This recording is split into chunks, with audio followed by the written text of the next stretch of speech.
Peace, my peaceful people. What's good? It's your brother man say I knew. We are coming back, right? Return of the I Ching, right? No, it's into the I Ching, but I'm saying return because I'm back.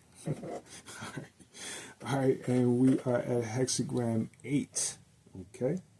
Hexagram 8, right? I said all of the stuff, the preliminary stuff. Oh, thank you for your subscriptions, folks. Thank you for your likes and your comments. Y'all definitely helping me out.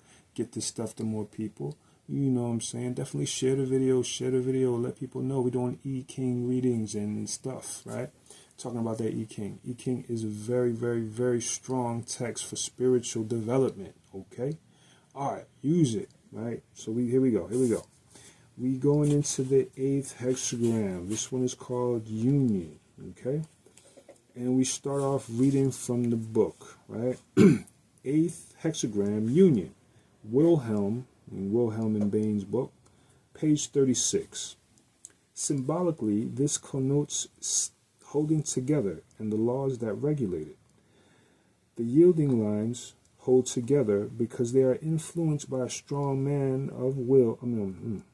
By a man of strong will in the leading position, a man who is the center of union. Okay, back to check. I'm talking about it. Whenever you get this hexagram as the answer to any endeavor, you are being told you have to unite yourself, establish unity with the people that are involved in that particular situation. You are also cautioned that the leadership in the situation must be correct. In the 8th hexagram, you are told to hold together, establish unity, but for that unity to achieve its goal, there must be correct leadership. Back to the text. The judgment, holding together, brings good fortune. Inquire of the oracle once again whether you possess the sublimity, constancy, and perseverance. Back to Shechem. You or whoever is going to be the center of that union must possess adequate qualities for leadership. Those who will lead are told that they must inquire of the oracle if they possess the proper qualities. Those who are, back to the text, those who are uncertain gradually join. Back to Shechem. This is counsel for leaders and followers. In other words, where there is lack of certain people where there is lack of certainty, people take their time in joining. But the oracles says, back to the text, whoever comes too late meets with misfortune. But when there is a real rallying point, those who at first are hesitant or uncertain gradually come of their own accord. Latecomers must suffer the consequences for holding together the question of the right time is also important. Relationships are formed and firmly established according to the definite inner laws. Common experiences strengthen these ties, and he who comes too late to share, too late to share, little typo, in these basic experiences must suffer for it. As a straggler, he finds the door locked. Back to Shechem. Here the oracles is giving laws to those who will lead and those who will follow. The followers may, if hesitant and uncertain, take their time to think about things. To learn about the situation properly, they must not lag behind. They mustn't become laggards. I think that's what's being said. They must not let things go too far. If you get this hexagram and you are not the leader, you are a follower, then for you to succeed, you must not hesitate too much because there is a time factor involved here. Back to the text. If a man has recognized the necessity for union and does not feel strong enough to function as the center, it is his duty to become a member of some other organic fellowship. And back to Shechem. That is a mistake. If you are part of a union, it cannot be true that if you cannot lead, you ought to join another group.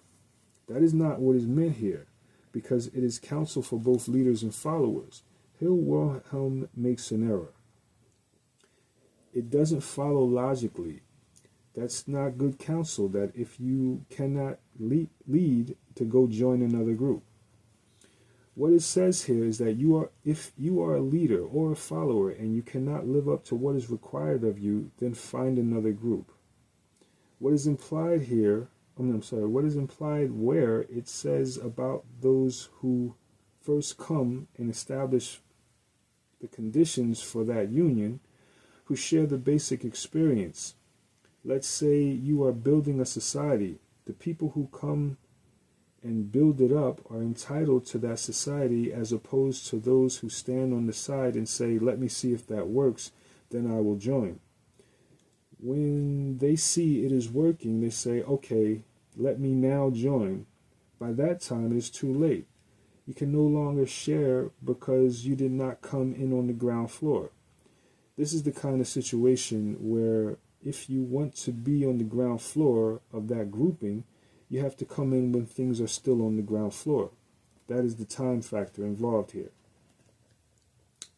All right, back to the text. Image. Water fills up all the empty spaces on the earth and clings fast to it. The social organization of ancient China was based on this principle of holding together and of dependents and rulers. Water flows to unite with the water. Water flows to unite water. Water flows to unite with water because all parts of it are subject to the same laws. Okay.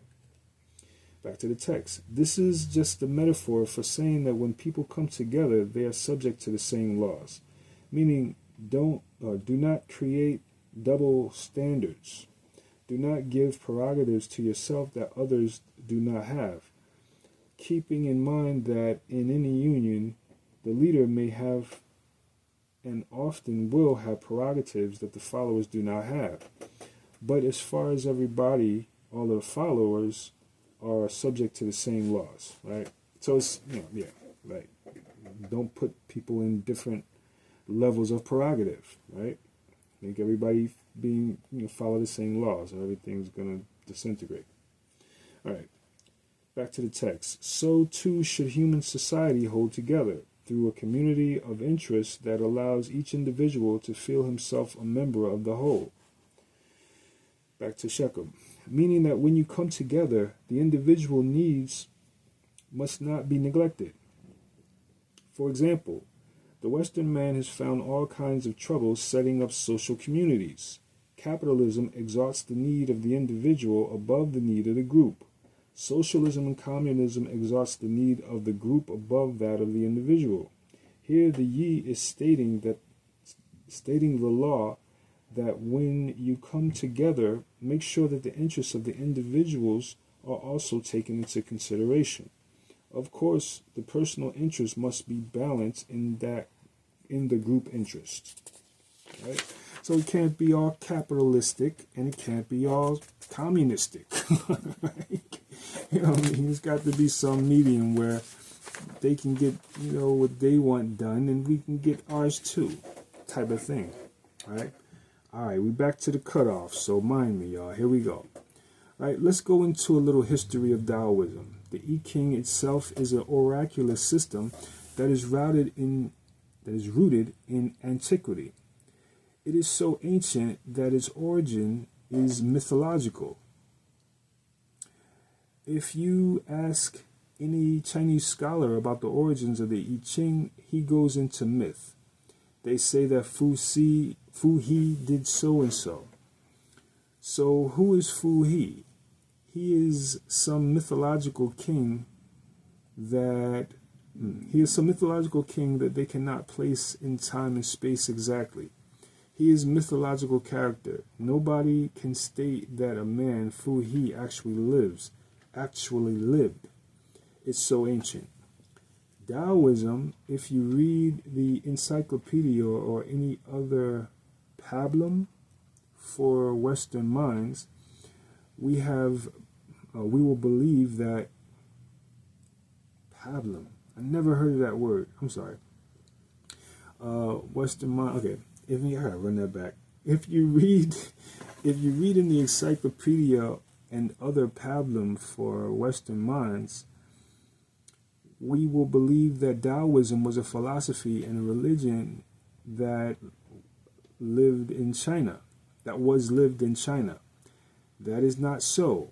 Taoism was an extraneous philosophy that was brought into China by outside groups that captured the minds of relatively Chinese,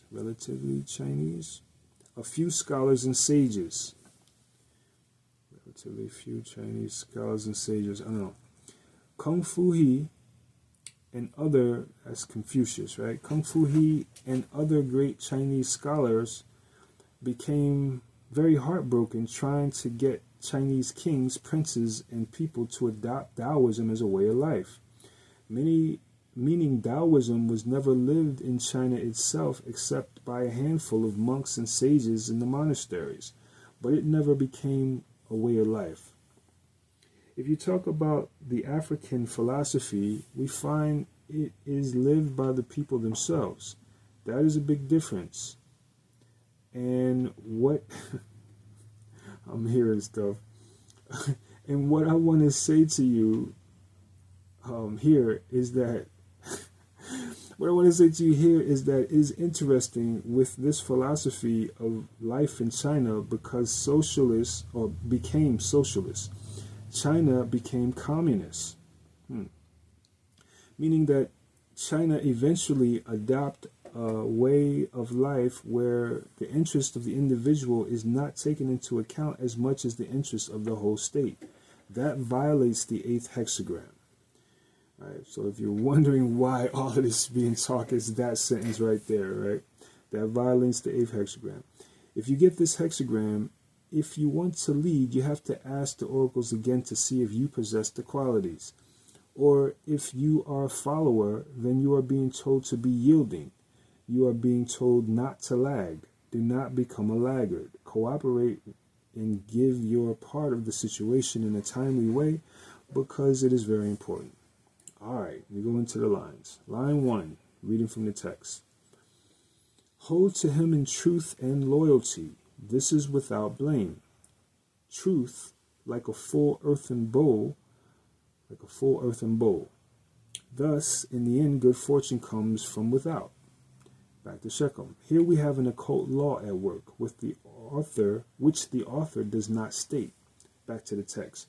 Fundamentally, sincerity is the only proper basis for forming relationships. Back to Shechem. What is sincerity? We have to ask that because people have actually told me that they really don't know what sincerity is. Sincerity means that you are free of ulterior motives. In other words, you are coming together with somebody, you are forming a union. You are doing something according to the laws of that situation. On the highest order, sincerity actually means that you are dealing with a situation in a selfless way. Right? We are back again to the 42nd hexagram. Ulterior motives is another way of saying that there are selfish motives. Right? Okay, ulterior motives is another way of saying there are selfish motives. Right? You are seeking to gratify yourself. You are seeking something out of it for yourself. A deity once said to you in a ritual that the first step towards wisdom is wise selfishness. Wise selfishness, meaning that if you are selfish, then there is one ignorant person watching his own back. If you are all selfless, then there are as many people as there are selfless. As many people as there are selfless watching your back. Could have said that a little simpler, but I think y'all get it. I'll read it again. And if you are all selfless, then there are as many people as there are selfless watching your back. Y'all get it. All right. If you all try to be selfless, and there are 100 people here, then each person has 99 persons watching his or her back. If you are all selfish, then you are the only person who is watching your own back. Fundamental sincerity means to form your friendships according to the 42nd hexagram. Go back to the 42nd hexagram and review that, and let that be your guide to which you form your relationships. All right. Obviously, we haven't gotten to the 42nd hexagram, but you know, y'all can find it anywhere online and stuff like that. If you got your own books, go to the 42nd and see what he's talking about. Right? And use this as a basis of your forming of friendships. All right. This attitude, symbolized by a full earthen bowl in which the content is everything and the empty form nothing. Back to the Shechem.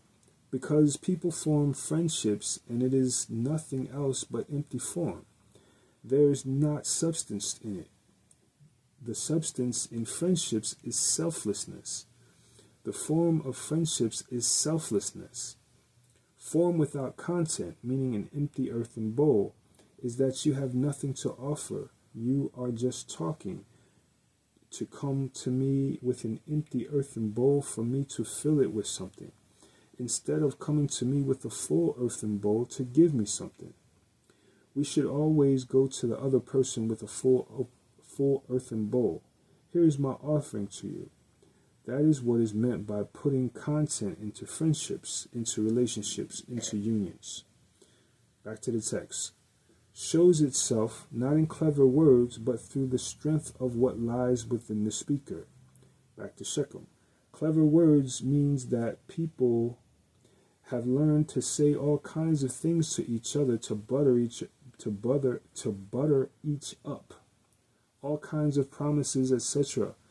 And that it is not what it is all about. And that is not what it is all about. But through the strength of what lies within the speaker. What is strength that the oracles are speaking about? This jumps us ahead to a hexagram that we have not covered yet, which is the 52nd hexagram. Meneb, keeping the heart still. Turn to the 52nd hexagram where it says keeping still in the Wilhelm text. Insert the words the heart, keeping the heart still. It is, in its application to man, the hexagram turns upon the problem of achieving a quiet heart. Okay. Talking about that 52nd hexagram. It's interesting because, quieting the heart has a lot to do with attaining stability through stillness, right? It's a secular thing, right? To quiet the heart. It's a secular thing, which is something we got this week in the weekly reading, right? So if you haven't seen that, go back to that, check that out. All right, go back to the 8th hexagram. The foundation of friendship is Meneb, Benonk, and Ma'at. Let's break that down for you. Meneb, Benonk, and Ma'at is the most ancient Kemet doctrine. Men equals stable, Ab equals heart. We are referring to that part of the spirit which psychically works through the heart or the metaphysical heart itself. Okay? We are referring to that part of the spirit which psychically works through the heart or the metaphysical heart itself. It is the house of Heru, Shango, the solar deity, which fights against what is lowly within your being. Ankh equals to live. Ma'at equals truth. Meneb, Benonk, and Ma'at literally means keeping the heart still to live the truth. But it also means that one keeps the heart still by living truth. Deep stuff, man. Y'all gotta peep how deep this is. But it also means one lives truth by keeping the heart still. Okay? All right, let me run all that back because that is worth repeating. Okay? Menebe nonkin ma'at literally means keeping the heart still to live truth. Right? Meaning there's truth ahead of you that should be lived, but your heart is all over the place. And you know you can't live that, but no, it's pull it back. Keep the heart still to live that truth that you know is on the table. But it also means that one keeps the heart still by living truth. So bam, I live that truth, and now I have the capacity to live truth because I kept my heart still, right? I did it, right? It's like, again, nourishing the will. You do it now, and you have the power to do it again, you know? But it also means that one lives by truth. One lives truth by keeping the heart still. One lives truth by keeping the heart still. Meaning I can live truth if I keep my heart still. That's deep. It is one of those very multifaceted statements, ingenious concepts of the Kemet tradition. It is like a catch-22. If you cannot keep your heart still, meaning resist your emotional and passional impulses, if you cannot keep your heart still, you cannot live truth. Simple, but deep, right? But if you don't know what is truth, you cannot keep your heart still. It is a process where you have to simultaneously learn how to keep your heart still and learn what truth is. It is a most important doctrine in the Kemet tradition, because in the creation story, the Supreme Being cannot even come into the threshold of the world to create the world until Ma'at, the goddess of truth, lays the solid foundation or the solid ground for him to rest upon in the great abysmal waters, the endless waters. What is being said here is that unless you learn to keep your heart still, you will not accomplish any kind of magical act. You cannot grow spiritually. That is the beginning of the great work, keeping the heart still. It is a whole doctrine, a whole ritual of meditation. A fragment went into the Asiatic world, and it is known, I guess that's known to the world as Satipatthana meditation, which they call mindfulness. But that is just a fragment of what you have observed.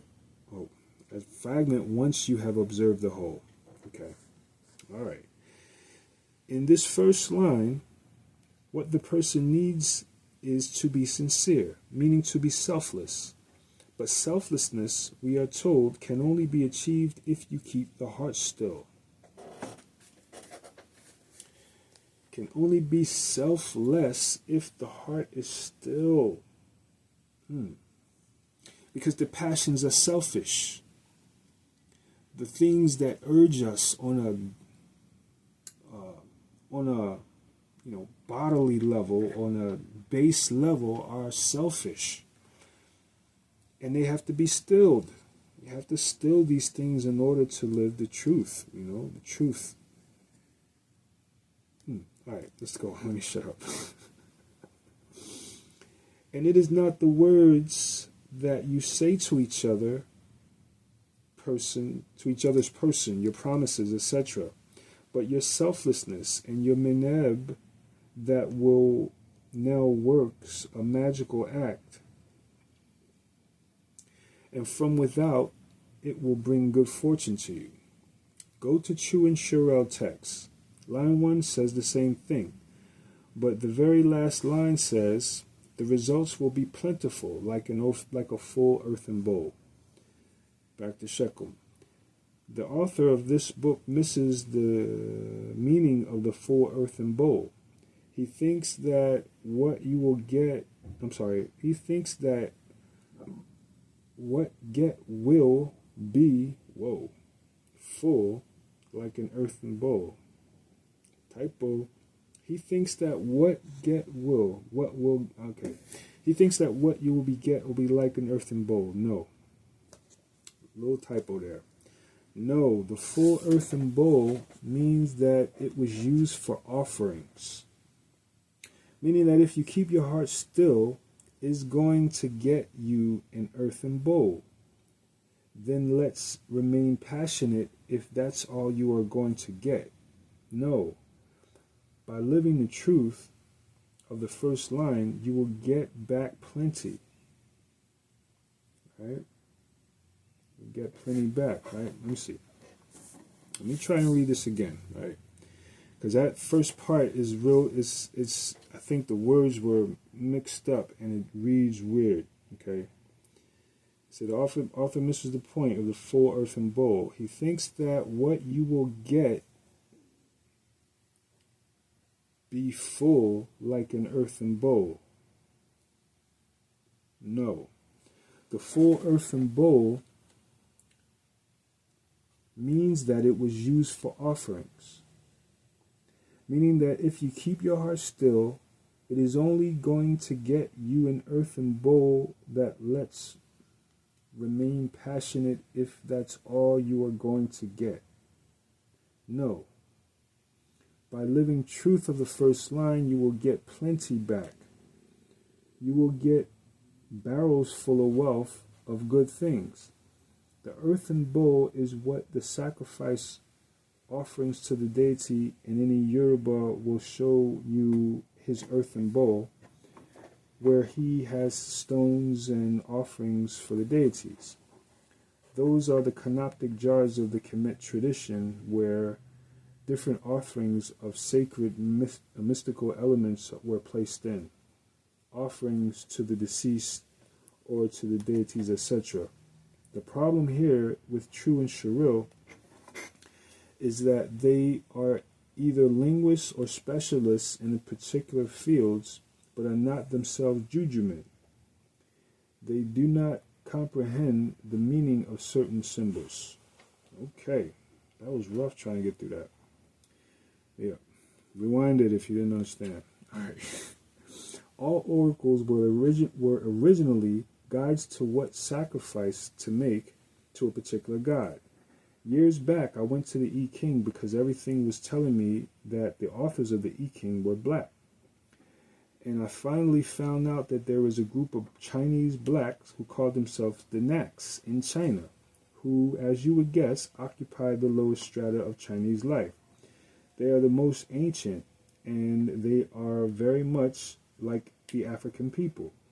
Then I found many words that in China relate to Kemet language and the Yoruba language, and I wondered if the I Ching was actually in relation of the I Ching, poem divination of Ifa. So I asked the oracle itself. These are the things you have to learn. Many people would say that they have found the correspondence, so let me make a statement. I asked the spirits themselves, did you come from so-and-so? And the I Ching itself told me, you dropped your magic tortoise and looked at me drooling from the sides of the mouth. I said, okay. So I went back and kept looking for those African oracles until I came across the true African oracle, which is the embodiment of the oracles. The I Ching oracle is a great, and I have the greatest love and respect for it, and I will always praise and honor it and glorify it, but the African oracles are something else.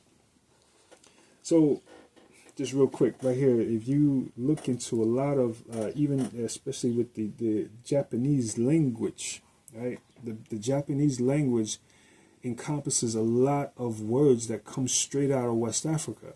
You know, you see the correlate of the people within the language, right? There's various words. I don't have them off top, but, you know, you can look up, you know, you can do a search of, you know, African language versus, you know, language similarities with Asian or with the Japanese in particular. You know what I mean? I was just reading something the other day that was like word for word. I mean, you know, it must have gave like, I don't know, it must have been like 30 correspondences like right off top of, you know, things that were said and ideas that were mentioned amongst various tribes in West Africa and the Japanese language.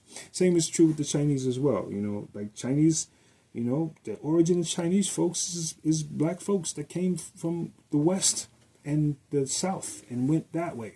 You know what I'm saying? I again, I've said it before. I have, Asian ancestors. I have Chinese specific ancestors that came to me like, hey, I'm your ancestor. You know what I'm saying? So, I'll mention them when I pour libation. You know what I'm saying? So, yeah, definitely we are connected in that way. All right.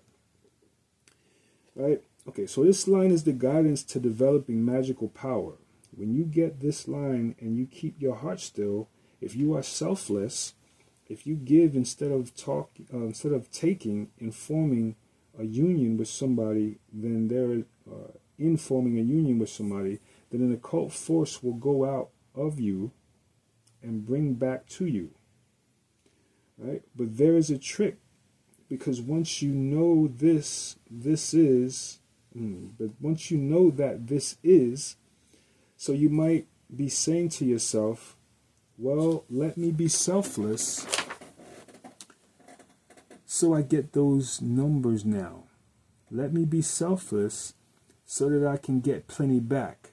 You have to learn the truth in living truth, you get something back and still not think about it. Don't worry. Sebek is clever enough to test you. Yeah, so it's like, all right, so, if I know that if I move like this, I'll just get it back from the universe. So it's like you're still trying to get it back rather than just being sincere and moving the correct way. So, yeah, it's like, saying, guard against that, right? All right, so back to the text. Line 2. Hold to him inwardly. If a person responds perseveringly in what is right to the behest from above that summon him into action, his relation with others are intrinsic, and he does not lose himself. But if a man seeks association with others as if he were an obsequious office hunter, he throws himself away. He does not follow the path of the superior man who never loses his dignity. It says, before I speak on that, let's go to the other pole to this, the line 4. Line 2 says, hold to him inwardly. Line 4 says, hold to him outwardly also. So line 4. Hold to him outwardly also. Here the relations with the man who is at the center of the union are well established. Then we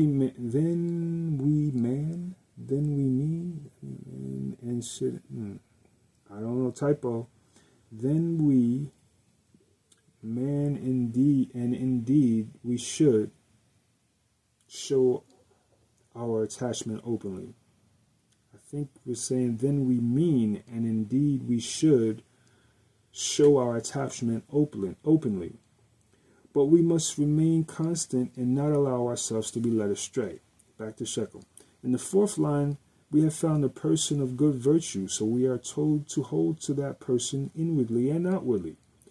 We are told here in the 2nd line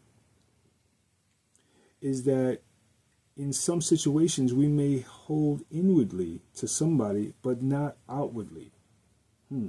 Meaning deal with the inner needs and qualities of a situation and do not try to imitate externals. Do not lose your dignity. The 2nd line focuses on internals. The other meaning is that it seeks like an obsequious office hunter, or a clout chaser would be a common vernacular, right? For example, let's say somebody is doing something simply because they want to get a position as opposed to because they want to help. You really want to aid the situation. You are dealing with an inner meaning or an inner value of something. The 2nd line is a complex line where it can cast different shades of meaning according to what your question is. It can mean on one hand that you are throwing yourself on somebody like an obsequious office seeker, or it can also mean that you are dealing with the external side of something instead of the true value of it, and you are also throwing yourself away. You are losing your dignity. Whereas the 4th line, you are told that you are attached to, you have formed a union which is virtuous. Okay? But at the same time, you are also cautioned to persevere so that you may not be led astray. Again, if you find a righteous man, and you must persevere. Let me run it back. Again, if you find a righteous man, you must persevere in cultivating yourself and not try to externally imitate the righteous man. Okay?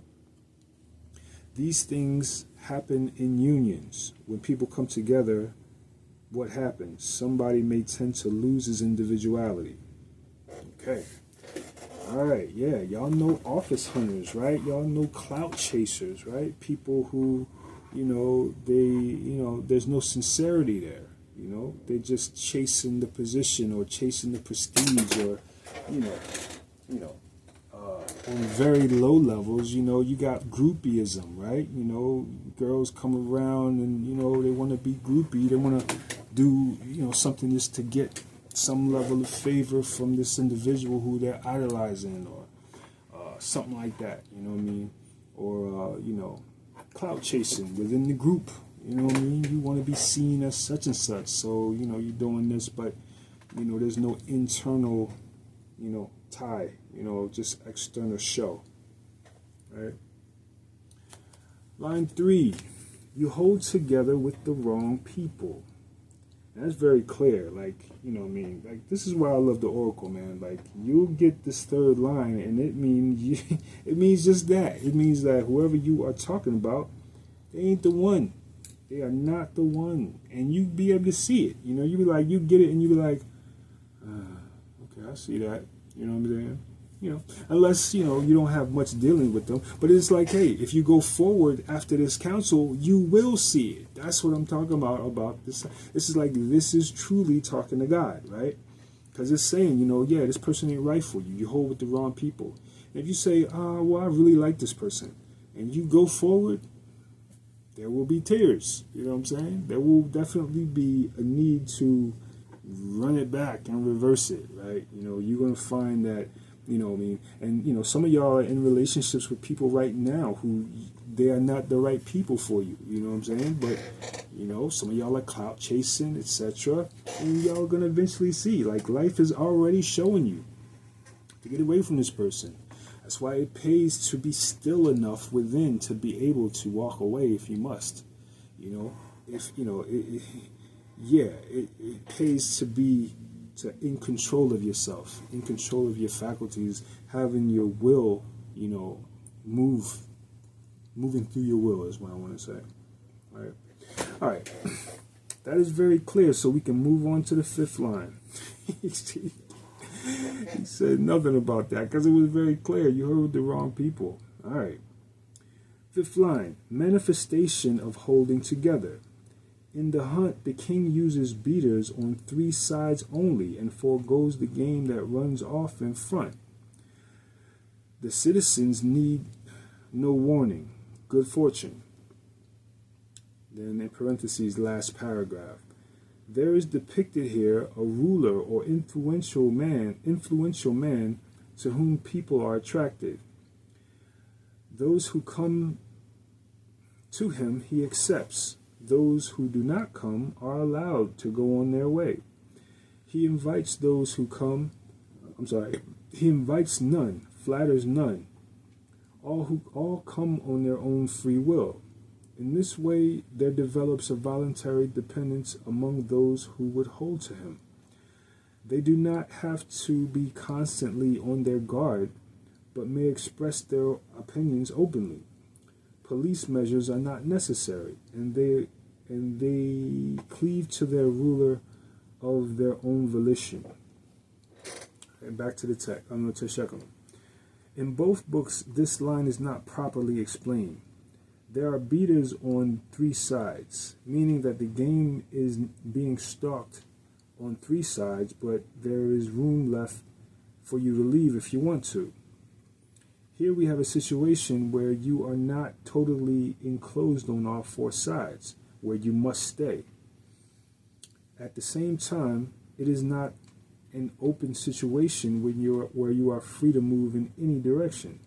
Your movement has slightly been circumvented, but you are left a way out. At the fifth line, the ruler of this line, who is the sage, has concocted a philosophy of life, a teaching that hems you in on three sides but leaves you a way out. When you go back to the beginning of the hexagram where it says this union requires a leader who can serve as the union, who can serve as the center of the union, the fifth line then describes the kind of leadership, the kind of power you need to be able to have.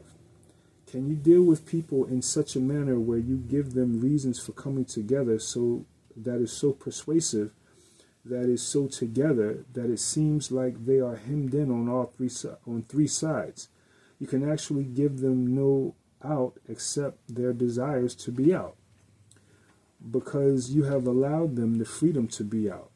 Here the leader has to be able to explain things clearly, to teach truth, to have good insight into life or in the situation, so that the person has no way out except their own not wanting to do it. In which case, then they have the freedom to walk away.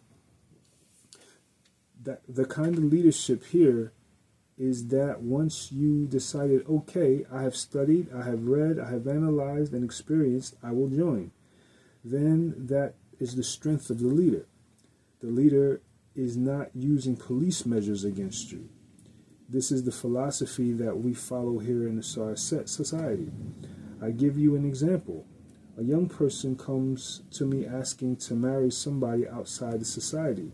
I say to them, I want you to understand something.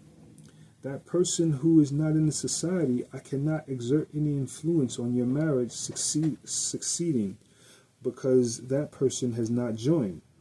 In joining in such a manner as described in the fifth line of the hexagram, is what gives the ruler strength to exert influence. Where the person saw the reasons, experienced the benefits of being part of that, part of wanting to be, whether experience the benefits of being a part and wanting to be a part of. So the influence then will be you're not wanting to leave that experience. You're not wanting to lose the benefits of that experience, to forfeit the benefits of that experience. That's what we're talking about here. The kind of union that the eighth hexagram is speaking about is the kind of union where people comprehend the truths and have experienced the benefits of why they should be together in that particular situation. It is not the kind of enforced situation. It is not the kind of enforced union where you are coerced to be together. For that kind of union where you come in and join without insight into why you should be together. A person walks off the streets and says, I want to be a member of the society. And I say, let's talk about it in 8-10 months from now, maybe 2 years from now. Because we want for you to first take some classes. We want for you to come to rituals, get some readings done, find out what we are about, so that you know what you are joining. And after you have gone through that experience, then you can say intelligently that I want to join because so and so. That's what we don't. That's why we don't go out and recruit. All right, folks. I'm getting tired. So, some people say the only way that you will realize anything is if you would join my group and become initiated, etc. No, we have beaters on three sides. There are ancestors out there. Come to the rituals and find out for yourself. There are deities out there. Come to the rituals and find for yourself. oracles will give you a clear answers to your questions. Throw the coins and find out for yourself. There is lawful way of living. There is a lawful way of living. You don't have to live chaotically. Find out things by accident and be ambushed by life. Everything in life can be systematized. The same way we have an assembly factory where you do this and get this is the same way of life. Same way you live life. It is that much regimented.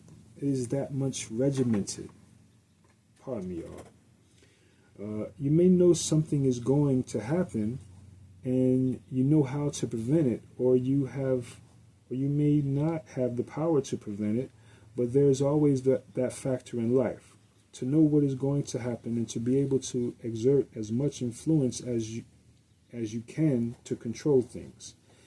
That is the way to live life. Those are beaters on three sides.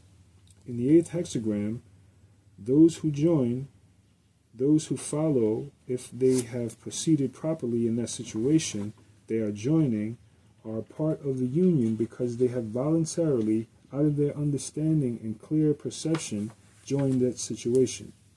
And in joining situations, they also now subject themselves to be influenced by the ruler because they have given the ashe to the center of the union. Because that situation requires a center of union. The oracle says that the leader has the qualities for leadership. What the oracle is saying is that leader knows how to create a situation where there are beaters on three sides. This is where both books are off focus on the issue. Okay. All right. Don't coerce anybody. Don't pull anybody's arm behind their back. Leave them a way out. Right? That way the leadership that you carry can be more effective. 6th line to the text. He finds no head for holding together. Misfortune. The head is the beginning. If the beginning is not right, there is no hope for a right ending. To Shechem. Part of this thing, it says that the person did not begin right. Back to the boat. Back to the text. If we have missed the right moment for union, back to Shechem. Even somewhere in the middle, if you miss the opportunity to unite yourself, back to the text, and go on hesitating to give complete and full devotion, we shall regret that the error when it is too late. Back to Shechem. If you get this hexagram and you hesitate and hesitate and hesitate, you will suffer accordingly. If you get this hexagram, I'm not sure if he's meaning the hexagram or the line, so let's see. If you get this hexagram and you should be in a situation and you are in it, but you do not do what you're supposed to do, to fulfill that union, the hesitation is not to be in a union, but to do the things that you must do as a leader or as a follower to make it work. Is that clear to you? All right. Then he says, go to the 9th hexagram. All right. So from there, we go to the 9th hexagram, which we are not going to read right now, but we're going to wait till next week. Okay? Yeah. All right. So the top line, right? In this top line, basically speaking about, hesitating too long, right? Or hesitating, not refusing to, kind of give your, uniting fully, right, in a situation, right? Refusing to fully be a follower in that circumstance, or refusing to, take on the duties of the leadership in that circumstance. So it's like, you're in something that has no head. You're because there's no leadership there. You're not doing the thing to, abide by your position, whether it's leader or follower. Right? So yeah. All right. All right, so that said, let's go to the Praxis. And so this is like, the transcripts are him talking about it. Then, the Praxis are like, he sat down and formulated these thoughts into these passages, So, all right, so the 8th hexagram, the Judgment. The 8th hexagram is composed of Khan over Kun. Kun represents followers as seen in the 2nd trigram, which is combined with Khan, the representative of lack of experience, knowledge, and so on. Pardon me. The result is thus the lack of the ability on their part to establish and maintain unity amongst themselves. A leader is needed. A leader will be recognized when embodying the attributes of a sage at the most and at the least the strength combined with tranquility, sincerity, clear thinking, spirituality, impartiality, and so on. In search for a leader, you must consult the oracles, and the candidate must have a calling for the role. Okay? The people who are to come together must be given time to assimilate the truths that will serve as the point of unity. They must not be coerced or pushed to join in. Those who join in reap good fortune, as their actions are in harmony with the laws governing the present situation. Those who fail to assimilate the teachings due to Those who fail to assimilate the teachings due to perseverance in holding on to their conditionings or their inability to understand will meet misfortune. All right, to the lines. Line 1. In establishing a relationship, sincerity is expressed through loyalty. Through loyalty is the... right. Running back. In establishing a relationship, sincerity that is expressed through loyalty is the most important factor. Many people cannot understand why they cannot establish a true friendship with someone, even though they think they have acted properly in all respects with that person. Correct actions are necessary, but are not chief agents that overcome the barriers to relationships and form solidarity. It is sincerity that mobilizes the power of the spirit to bring about true friendship. Most people will fail to grasp this message given the general wrong ideas about sincerity. Most people believe that sincerity is shown in being honest about their innermost feelings and thoughts, which could very well include feelings of hatred, etc. Sincerity, properly understood, is the expression of one's conduct of divine truths outwardly and inwardly. Okay. Y'all get that? Let me run that back. That was good. Check it out. Sincerity, properly understood, is the expression of one's conduct of divine truths outwardly and inwardly. Right? Meaning it's not just something you say on the outside, but it's something you live inside. You live inwardly. Right? Meaning you are who you say you are.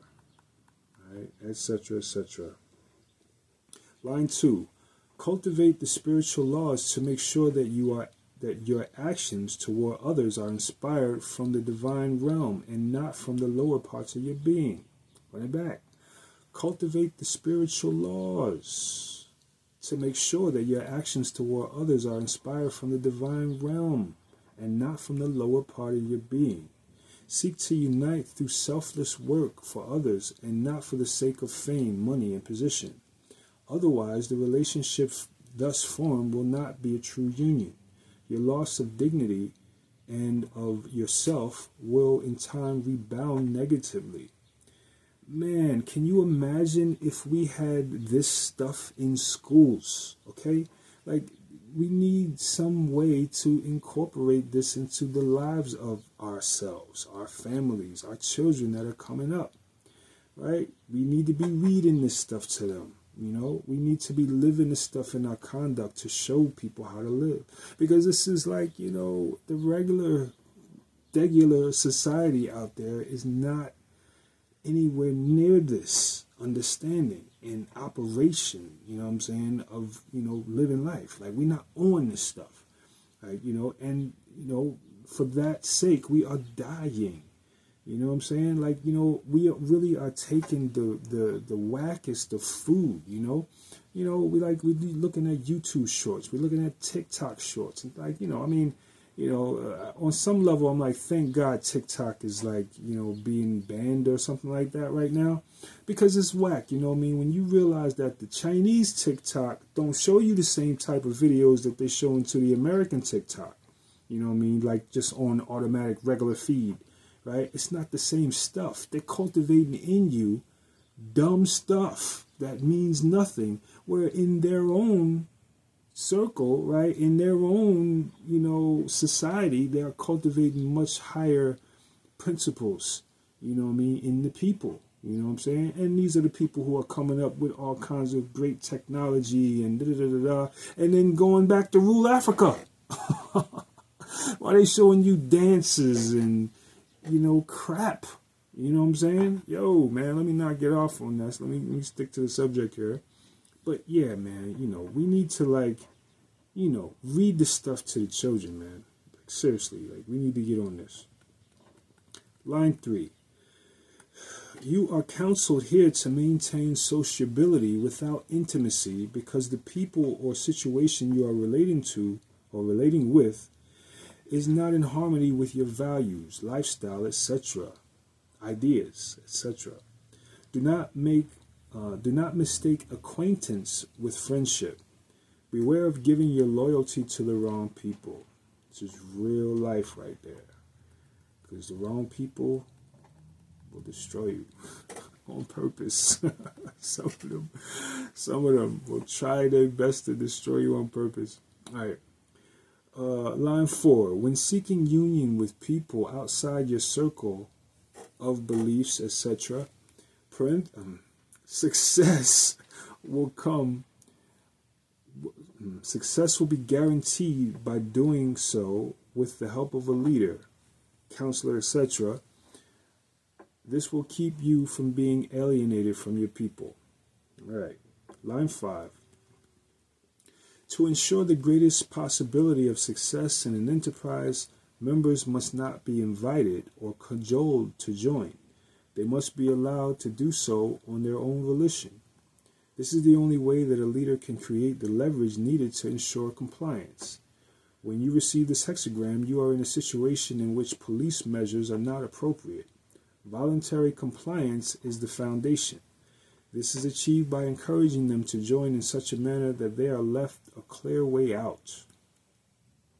All right.